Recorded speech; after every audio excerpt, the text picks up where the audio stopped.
오늘 이 말씀을 통해서 우리가 하나님 앞에 어떻게 나아갈 수 있는가? 어떻게 하면 하나님 앞에 복을 누릴 수 있는가? 왜 우리 기도는 응답되지 않나요? 어떻게 이 사람은 기도가 응답되죠? 기도가 응답되는 기도는 어떻게 드릴 수 있는가?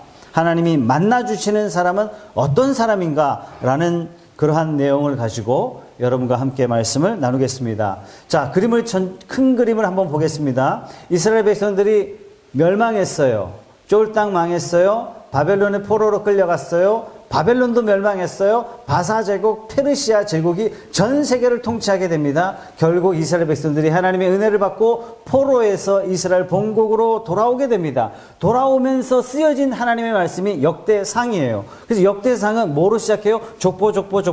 왜 족보로 말씀하십니까? 너희의 뿌리는 근본이 노예가 아니다는 얘기예요. 너희의 근본은 하나님이요, 너희의 정체성은 하나님의 백성이라는 사실을 누누이 회복시켜주는 겁니다. 여러분, 그리스도인으로서 우리 자녀들에게 반드시 심어줘야 할 것 중에 하나는 뭐냐면, 너는 평범한 사람이 아니라 하나님의 사랑받는 하나님의 백성이야. 너는 하나님의 딸이야. 너는 하나님의 아들이야. 이 사실을 반드시 일깨워줘야 됩니다. 사랑하는 성도 여러분, 저와 여러분의 뿌리는 하나님의 자녀인 줄로 믿습니다. 저와 여러분의 아버지는 하나님이시며 저와 여러분들을 친히 책임지시고 인도하시는 줄로 믿습니다.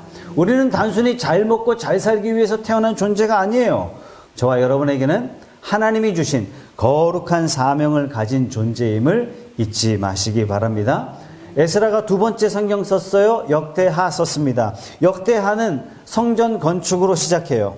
우리가 하나님의 백성으로 잘되고 흥왕하고 형통한 비결이 뭐냐면 우리 중심의 하나님의 성전을 건축해야 된다는 것입니다. 저와 여러분 마음에, 저와 여러분의 생각 속에 세상의 가치관으로 물들어 있거든요. 우리는 이 가치관을 몰아내고 하나님의 가치관, 하나님 중심 사상을 집어넣는 거예요.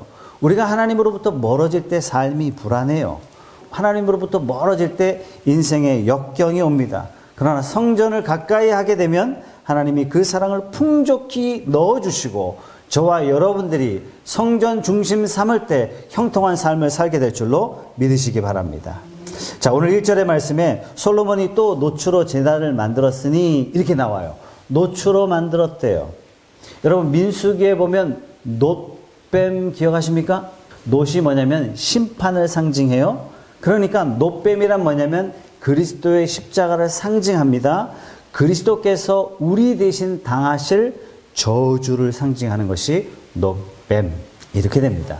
반면에 성전 내부는 뭐로 만들었냐면 노추로 만든 것이 아니라 금으로 만들었어요. 왜 성전 내부는 금으로 만들었을까요? 화려하라고, 사람들이 들어가서 보고 압도당하라고, 하나님이 임재하시는 곳이니까 가급적 돈 많이 쓰자, 이 뜻입니까? 아니에요.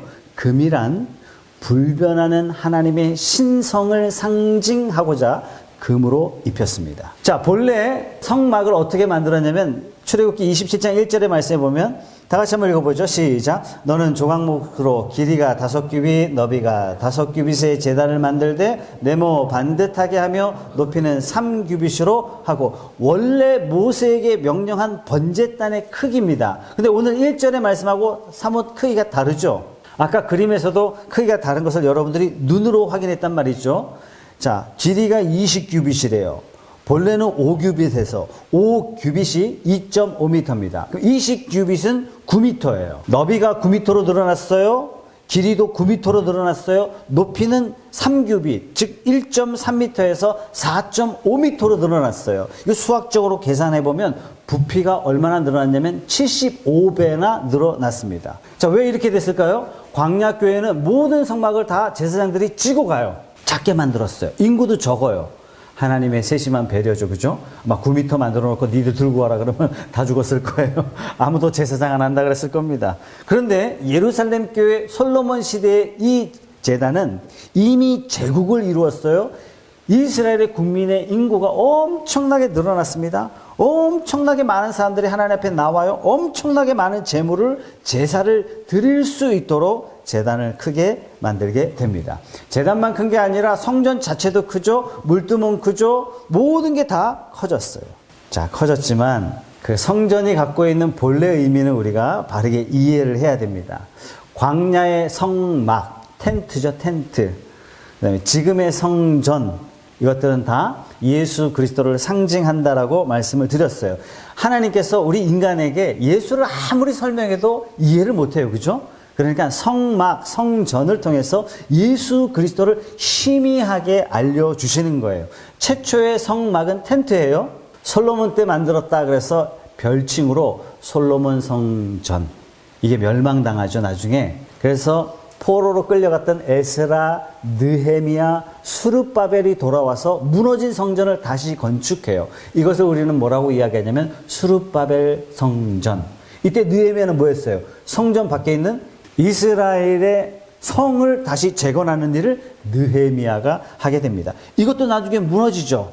자, 그래서 예수님 당시에 헤롯이라는 사람이 나타나서 이스라엘을 지배하려고 하니까 말을 잘 안 듣잖아요. 어떻게 하면 말 잘 들어요? 이스라엘의 정신적 근본이 성전을 자기가 지어주는 거예요. 그럼 내 말 잘 들으라는 얘기예요.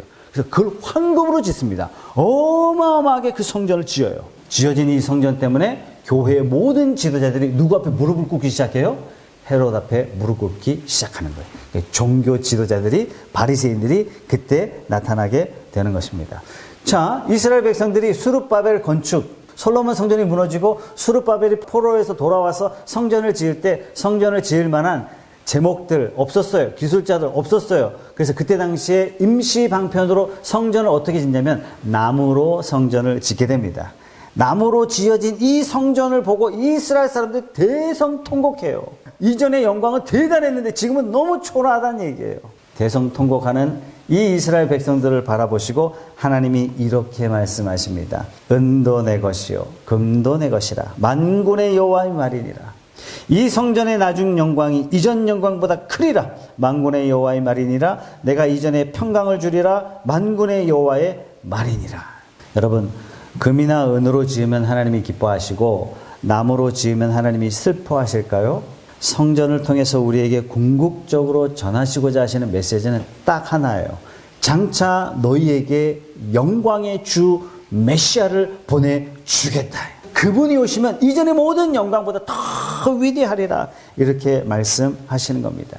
자, 이걸 깨달았다면 예배당이 크든 작든 예배당 안에 모인 사람의 숫자가 많든 적든 이것은 결정적인 중요한 문제가 아니란 얘기예요. 요한계시록에도 하나님이 말씀하시죠. 라오디게아 교회는요, 큰 교회였어요. 라오디게아 교회 성도들은요, 대체적으로 다 명품 입고 와요. 라오디게아 교회는 성도들이 굉장히 많았어요. 이 교회를 향해서 주님이 이렇게 책망하세요. 권고하고 가난하고 헐벗었다. 반면에 그 옆에 서머나 교회라고 있는데 쬐끄만 교회예요. 아주 가난한 교회예요. 핍박을 많이 받았어요. 성도들이 다 도망가기도 했어요. 이 교회를 보고 주님이 말씀하세요. 실상 네가 부유하다. 우리가 오늘날 교회에 어디에 목숨 걸 것인가? 벽돌에 목숨 걸면 망하는 거예요. 얼마나 교회를 아름답게 지었는가, 얼마나 교회를 크게 지었는가 중요하기도 하지만 이거는 본질은 아니다라는 것입니다. 진짜 성전은 뭐냐면 나예요. 진짜 성전은 누구냐면 여러분들이 진짜 성전이에요. 여러분들이 잘 세워지고 여러분들이 그리스도의 사람으로 잘 세워져 나가는 것, 이것을 위해서 예수님이 십자가에 못 박아 죽으셨다는 사실을 우리가 잊지 말아야 되는 겁니다. 비록 프란스 교회는 가진 것 없지만 매달 쪼달리지만 작은 그리스도인이 되어서 여러분 한 사람 한 사람이 나도 그리스도처럼 섬기고 나도 그리스도처럼 허물을 덮어주고 나도 그리스도처럼 하나님의 선하신 일이라면 내가 앞장서서 일하겠습니다. 이렇게 한다면 주님이 말씀하세요. 실상은 부유한 교회다. 실상은 프랑스 교회는 진짜 좋은 교회다. 여러분, 대한민국의 큰 교회들이 왜 다 욕먹습니까? 이 본질을 망각했기 때문에 교회가 세워지고 나서 무너지고 있는 것입니다. 이 프랑스 교회는 진짜 본질을 향해 나아가는 하나님의 귀한 교회, 귀한 성도님들 다 되시기를 주님의 이름으로 축복합니다. 2절 말씀 같이 한번 읽어볼게요. 시작. 또 노출 부어 바다를 만들었으니 지름이 10규빗이요 그 모양이 둥글며 그 높이는 5규빗이요 주위는 30규빗 길이의 줄을 두를만 하며. 여러분, 바다를 만들었대요. 여기서 바다는 해운대 앞바다가 아니고 물을 씻을 물을 담는 대야를 이야기합니다. 6절 말씀 같이 시작. 또 물두멍 10개를 만들어 5개는 오른쪽에 두고 5개는 왼쪽에 두어 씻게 하되 번제에 속한 물건을 거기서 씻게 하였으며 그 바다는 제사장들이 씻기 위한 것이더라. 바다나 물두멍은 어떤 용도로 만드냐면 씻는 용도예요. 지금 제가 여러분들에게 성전 안에 있는 기구들을 설명해 드리고 있습니다. 씻는 기구예요. 정결하게 하는 것입니다. 여러분 이런 말씀 들어보셨나요? 피 흘림이 없은즉 사함이 없느니라. 기억하십니까? 나의 죄를 씻기는 예수의 피밖에 없네. 이 찬양 여러분 아세요? 내가 하나님 앞에 나아갈 때는 반드시 내 죄가 씻음을 받아야 하나님 앞에 나아갈 수 있는 겁니다. 지금 어느 상황이에요? 성전 뜰에 물두멍 바다 있습니다. 성전으로 들어가기 위해서는, 하나님을 만나기 위해서는 반드시 씻어야 된다는 얘기예요. 스가랴 13장 1절의 말씀 읽어드릴게요. 그날에 죄와 더러움을 씻는 셈이 다윗의 족속과 예루살렘 주민을 위하여 열리리라. 언제요? 예수 그리스도께서 갈보리 십자가에서 피를 흘리실 때 그 피로 말미암아 모두가 다 씻김을 받고 하나님 앞에 담대히 나아가게 되리라. 이렇게 말씀하시는 겁니다. 베드로전서 1장 18절 19절의 말씀. 너희가 알거니와 너희 조상이 물려준 헛된 행실에서 대속함을 받은 것은 은이나 금같이 없어질 것으로 된 것이 아니요 오직 흠없고 점없는 어린 양 같은 그리스도의 보배로운 피로 된 것이라. 여러분 물두멍과 바다는요 씻는 기능을 해요. 정결케 하는 겁니다. 성전으로 들어가기 위해서는 여러분 성전에 뭐 있다고요? 지성소, 하나님이 계신다고요. 그 하나님을 만나러 들어가기 위해서는 반드시 씻어야 된다는 얘기예요. 왜 이 의식을 만들어 주셨을까? 사실 여러분 성경 읽을 때 이런 부분이 없으면 성경 통독 쉬워요. 이런 부분 탁 만나면 뭐 본 적도 없고 다 사이즈를 말해주는데 별로 뭐 은혜도 안 되고 사랑하라 섬기라 이런 은혜 된다 이렇게 한 왜 이게 쓰셨을까요? 이것이 정말 중요하기 때문에 우리에게 주신 겁니다. 출애굽기 30장 본래 성막을 만들 때 하나님이 이렇게 말씀하셨어요. 같이 한번 읽어볼게요. 시작. 아론과 그 아들들이 그 두멍에서 수족을 씻되 잠깐만요. 거기 물두멍에서 물 항아리에서 손과 발을 반드시 씻어라.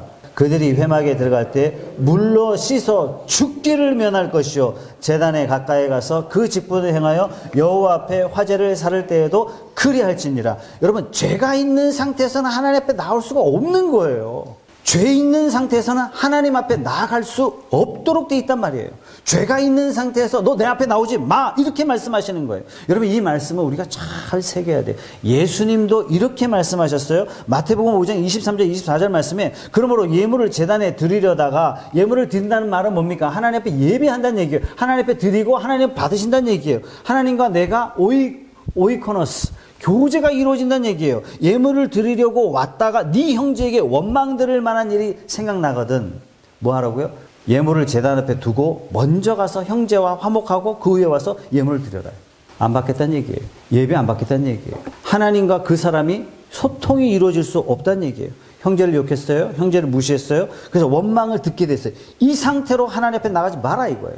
지금 누가 이 말씀하세요? 하나님이신 예수님이 우리가 하나님 앞에 나아가는 방법을 지금 알려주고 있는 겁니다. 어떻게 해요? 24절 말씀에 예물을 두고 가래요.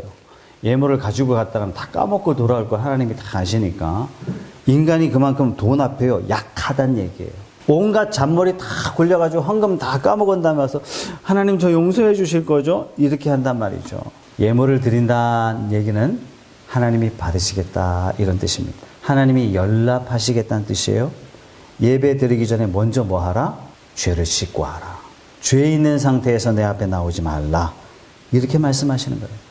안 그러면요, 그 예배 하나님이 안 받겠다는 얘기예요. 그 기도 아무리 간절해도 그 기도가 응답될 수 없다는 얘기예요. 하나님 만나주지 않는데 무슨 역사가 일어나며, 하나님 만나주지 않는데 무슨 기도가 응답이 되며, 하나님 만나주지 않는데 무슨 기적이 일어날 수 있겠습니까?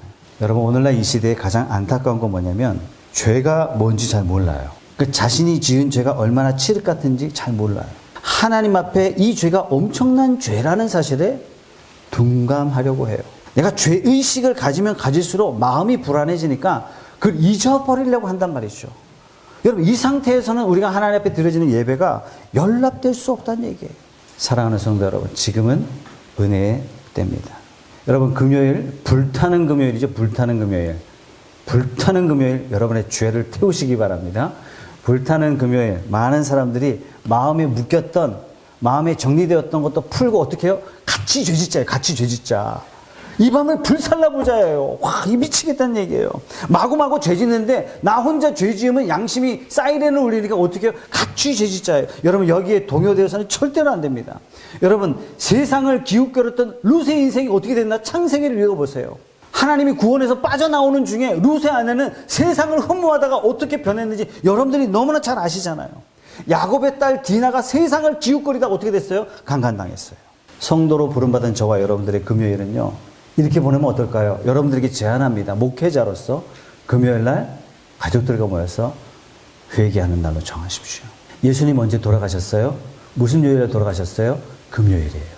우리 죄를 위해서 돌아가신 그날에 이 세상 사람들은 죄를 짓자예요. 여러분, 불타는 금요일을 만든 이 단어는 분명 사탄의 짓이에요. 분명 사탄의 짓이에요. 또 한 가지는요, 주일날 여러분들이 예배드리러 올 때 이 자리에 나오실 때 어떻게 하시냐면 조금 일찍 나오세요. 조금 일찍 나오셔서 푸른숲교회 룸이 많잖아요. 그죠? 룸이 많으니까 조용히 들어가서 각자 회개 기도하는 거예요. 회개의 기도를 올린 다음에 예배에 참여하는 거예요. 여러분, 이런 사람의 기도를 하나님이 들어주시고, 이런 기도를 하나님이 기뻐하시고, 이런 사람의 예배를 하나님께서 기꺼이 받으시고, 이럴 때 우리가 하나님 앞에 진짜 복이 흘러내려오는 그 축복의 통로를 경험하게 될 줄로 확신합니다. 출애굽기 30장 말씀에 물로 씻어 죽기를 면하라, 이렇게 말씀하세요. 그런데 우리에게는 은혜가 주어졌어요. 예수님이 잡히시던 날 밤에 제자들의 발을 씻어주시려고 예수님은 물두멍을 드셨어요. 베드로 앞에, 여러분, 발을 씻으려면 무릎을 꿇어야 돼요. 그 높으신 주님이 무릎을 탁 꿇고 베드로의 발을 만지자 베드로가 화들짝 놀라서, 아니, 스승 되신 분이 어떻게 내 발을 씻을 수 있습니까? 여러분, 중동의 문화를 보면 이거는 기겁할 일이 맞아요. 여러분, 종들 중에 가장 머리가 좋고 뛰어난 종은 어떤 사람이냐면 주인의 비서실장 역할을 해요. 종들 중에 가장 낮은 종이 어떤 사람이냐면 문 밖에서 들어오는 손님의 발을 씻어주는데, 이 물은 깨끗한 물이 아니에요. 그 중동에 물이 부족한 중동에 어떻게 발 씻는다고 깨끗한 물을 쓸 수 있겠어요? 세수하고 행주 빨고 걸레 빤 물이 발을 씻는 그런 물이라는 얘기죠. 여러분, 중동에 양말 신고 다니는 사람 보셨습니까? 예, 저 봤어요. 요즘엔 다 신고 다니더라고요. 옛날에 다 샌들 신고 다니잖아요. 발톱에다가 새카매요. 지금도 새카만데 그때는 어떻겠습니까? 그 집에 들어올 때 종들 중에 가장 낮은 종이 발을 씻어줘요. 베드로가 충격을 받았어요. 주님이 이러시면 안 됩니다. 주님이 이러시면 안 됩니다. 주님이 말씀하세요.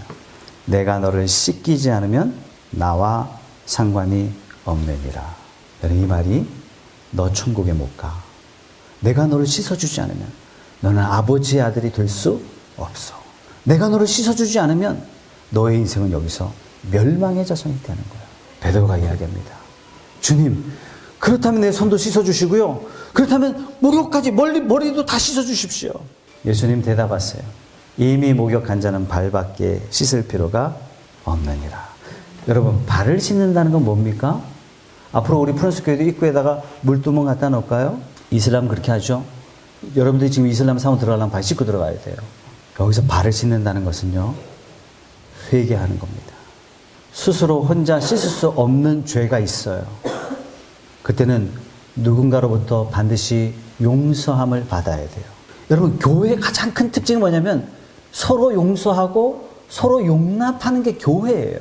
그래서 아이고, 목사님 막 교회 갔더니 막 뭐 목사님들은 그렇고 막 성도들도 들어봐서 내가 못 섬기겠고, 나는 혼자 집에서 TV 틀어놓고 설교 듣고 그게 이단이에요. 그래서 그게 예배가 될 수 없는 거예요. 하나님이 절대 받을 수 없고 하나님이 절대 응답하지 않는 예배의 자리라는 것을 요즘 사람들이 그걸 모르고 있는 거예요. 교회란 누군가 내 발을 씻어줘야 돼. 교회란 나도 누군가의 발을 끊임없이 씻어주는 거예요. 그러면서 나는 이보다 더 큰 죄도 용서함을 받았습니다 라고 하나님 앞에 나아갈 때 이게 진짜 교회가 되는 것입니다. 회개함과 용서가 반드시 있어야 하나님 앞에 나아갈 수 있어요. 그렇지 않으면 죽은 예배입니다. 여러분, 기도는 찬양, 중보기도, 감사기도 여러 가지가 있습니다만 진짜 하나님이 기뻐하시는 기도는 회개의 기도예요. 하나님이 회개의 기도를 기다리십니다. 누가 성령 충만함을 경험할 수 있을까요? 누가 하나님의 은혜를 누리죠? 누가 하나님의 권능에 사로잡혀서 펄쩍펄쩍 뛰면서 하나님의 권능의 임재를 경험하며 하나님을 높일 수 있습니까? 회개함과 용서로 하나님 앞에 나오는 사람이 이걸 체험할 수 있는 것입니다. 오늘 말씀은 하나님의 지성소에 들어가기 위해서는 주님이 말씀하세요. 너의 모든 잘못을 다 태워라. 너의 손과 발을 다 씻어라. 이러한 자만이 주님의 지성소 안에 들어가서 하나님과 만남, 하나님과 사귐이 있을 수 있는 것입니다. 사랑하는 성도 여러분, 지금 여러분 마음에 죄가 떠오르거든 회개하십시오. 우리의 회개는요, 세상의 회개와 달라요. 우리의 회개는요, 가룟 유다의 후회하고는 다른 겁니다. 이미 저와 여러분들은 주님께서 목욕시켜 주신 하나님의 사람들인 줄로 저는 믿습니다. 여러분의 죄를 회개하시고 하나님이 응답받으시는 그러한 삶이 되시기를 주님의 이름으로 축복합니다.